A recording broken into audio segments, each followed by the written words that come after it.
Every business begins with a story, so please allow me to share with you my own story. In 2009, my wife, Vanessa, and I went to Florence, Italy during our honeymoon, and we had a chance to visit the original Mercato Centrale over there. And we were blown away by the experience. We enjoyed speaking with the proprietors and tasting their sample dishes. And my wife told me, is there a way that we can bring back this experience to the Philippines? So that was one idea that came into our head. The next one, as a media practitioner, was that I would often be sent to different Asian countries as a media tour. And in many of these media tours, can you imagine the first place where the tour organizers would bring us to? Can you guess which one? To the food markets, right? So if you go to Thailand, they'll take you to Chatuchak. If you go to Taiwan, they'll take you to Shilin. If you go to Singapore, they'll take you to Lau Pa Sat. And when I was there, this idea germinated further in my head. I was thinking, how come in these Asian markets, there are so many vibrant and bustling night food markets over there? But here in the Philippines, where people have black holes for stomachs, because we literally eat more than 5 times a day, but more importantly, we have a booming business process outsourcing industry, where the employees there eat lunch at 11 p.m. at night. Where can they get some great home-cooked food at that time? Because the only place they could eat at that time are in convenience stores. So that gave birth to the idea of creating a night food market where we could bring together a lot of food startups. So in 2011, we found an empty lot in Bonifacio Global City, right where we are, just a couple of blocks down over there. If you saw the astronaut out there, that was the original site of the Mercato Centrale. It was a bustling night food market, but it wasn't just a night food market. It was a place where we could inspire and create the next set of big food entrepreneurs. So like I said, everything begins with a story, but more importantly, everything begins with uncovering opportunities. So again, I'm RJ Ledesma. I wear many hats, obviously, as I'm both your host and your speaker over here, and I wish I had just as many heads. But when it comes to business, I've had several backgrounds. I have varied backgrounds all related to business. I used to be a brand manager for Procter & Gamble. I am a serial entrepreneur. I've got 3 businesses, Mercato Centrale, Easy Franchise, Enter PH.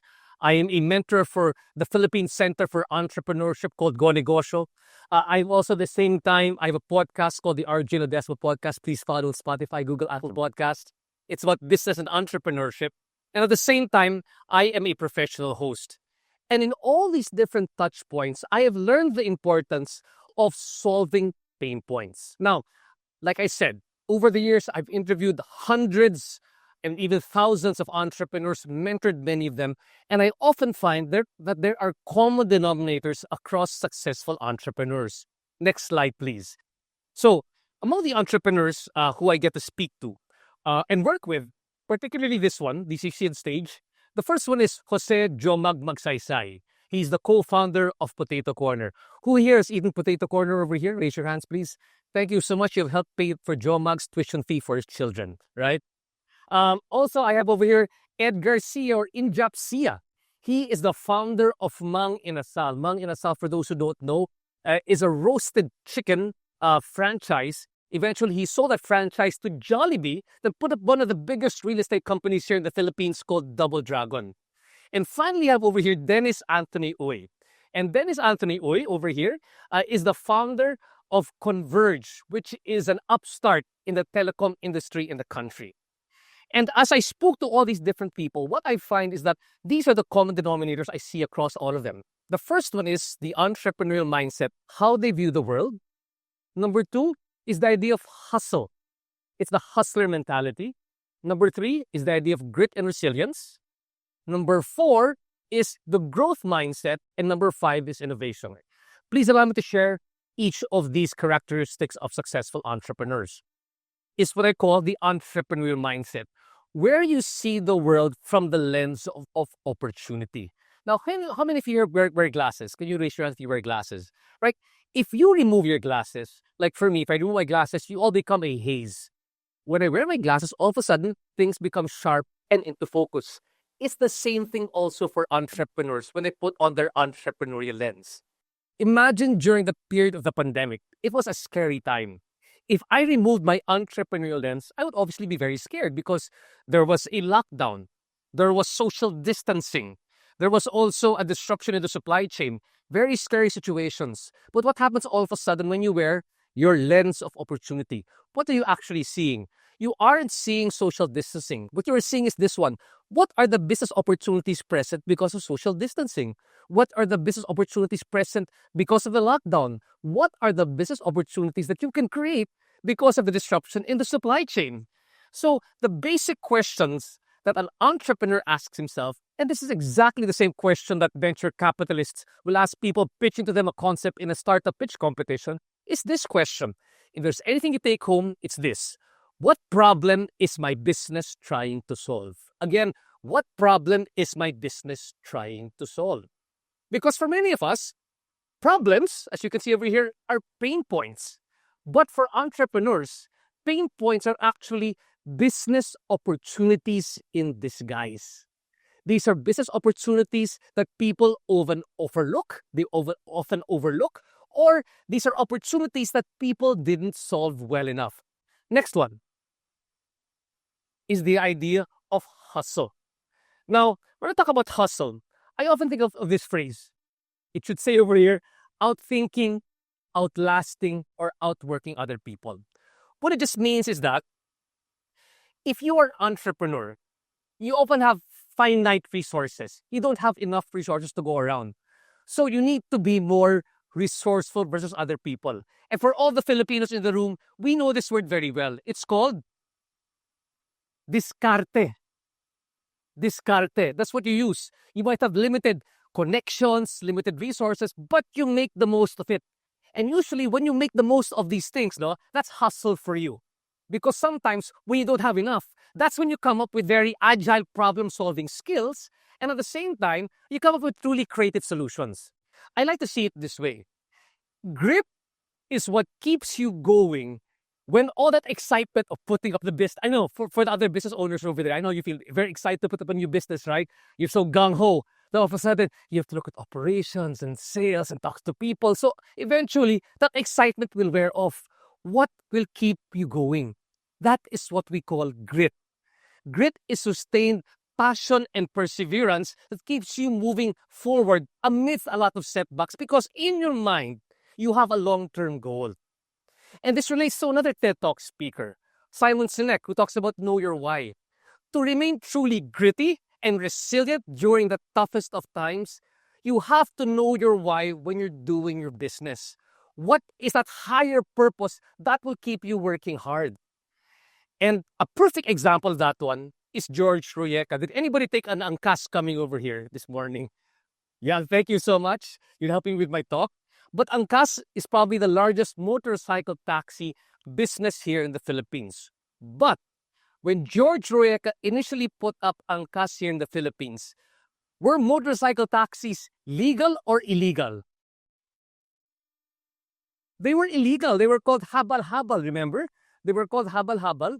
And he had to undergo a lot of hurdles to get it approved. There were regulatory hurdles. There were legal hurdles. In fact, one time during the period of it being approved, they were totally banned up to the point that his wife was declared a persona non grata, right? But he powered through. Why? Because their why was that they were employing thousands of motorcycle riders and their welfare was in their hands. So this person exhibited grit and resilience to become a true entrepreneur. And right now, they are one, if not the largest, motorcycle taxi businesses here in the Philippines. Next one is called the growth mindset. And for me, growth mindset just means that how do you view failure or how you learn from failure? Now, I often say failure is a matter of perspective, especially for many entrepreneurs. Is anybody here into the insurance industry? Can you raise your hands if you do insurance or is familiar with insurance? Fantastic. In the Philippines, we have what you call, I think also around the world, we have what you call the $1 Million Roundtable Club. Do you know who these people are? These are the people who sell more than $1 million worth of insurance policies in a year. And if they do, they have a travel incentive to go to Monaco or Switzerland or Europe. So one time, as a host, I had a chance to interview the top $1 million roundtable members here in the Philippines. And I was so excited to talk to them because I wanted to find out from them, what are the magic words that come out of your mouth that make people say yes to you every time you offer to them an insurance policy? And their answer flabbergasted me because they said, RJ, up to now, people still say no to us when we offer them an insurance policy. But I don't feel bad for myself. I actually feel bad for them. Why? Because I'm offering them something that can improve their lives and they don't want to accept it. It's not my loss, it's their loss. But I learned something very important from them. What did I learn? I learned another way that somebody says no to me. So let me study how he said no to me. What did he reject? What did I say that made him reject it? What was his body language? What were his gestures? What was he feeling that day?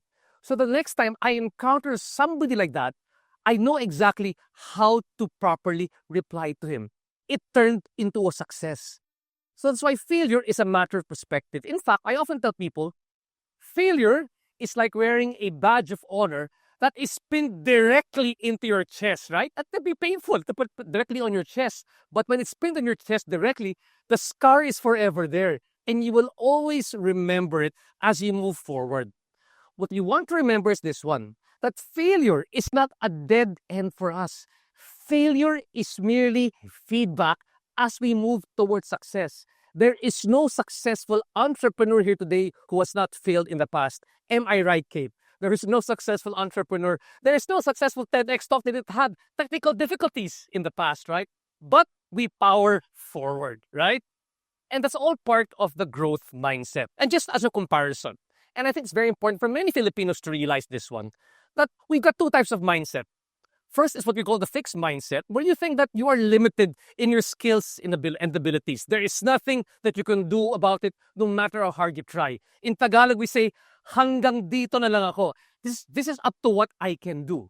So for example, when it comes to business, you can say, I'm not a natural salesperson. I don't know how to talk. I'm an introvert. I won't be able to grow my business. But what's growth mindset? Like you are not limited by your skills and your abilities. You can grow and change with practice, with hard work and determination. Growth mindset. I'm not good at sales, but I can learn how to get better. The next thing and the last thing I want to talk about becoming an entrepreneur whose business stands out, is the idea of innovation. And I often call innovation your secret sauce. Because basically what innovation is all about is asking yourself, what is the unique way that I solve the pain points of my customer? What can I do that my competitors cannot do, right? So let's talk about chicken or fried chicken, since my business is in food. Here in the Philippines, in KFC and Kentucky Fried Chicken, many people, let's say if you're hungry and you want to eat fried chicken, you choose KFC versus another fried chicken restaurant. Why would you usually choose KFC? Filipinos here in the room, why would you choose KFC? What do they have? The only gravy, the unlimited gravy which they have over there, the gravy which they turn into a soup, the gravy which they pour all over their rice, because their gravy is a proprietary recipe for them that you can't find anywhere else. So great entrepreneurs have a secret sauce for their business, which makes them stand out. And what can this secret sauce be? Think about it. When you put up a business, what's going to make it unique?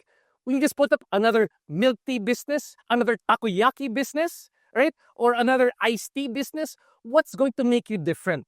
Secret sauce can be your unique set of skills that you bring to the table or expertise, your network or your connections. Only you have access to a specific set of resources, your knowledge that you've had in the past, or what I call proprietary technology. Is it something that you can do that somebody else cannot do? Or maybe you have a unique way of telling the story of your business or unique branding for the business. That for me is secret sauce. Finally, we connect all these dots. Each of these elements build on each other. They don't necessarily follow in a linear fashion, but rather in a circular fashion, because they can occur to us anytime that we're doing this one.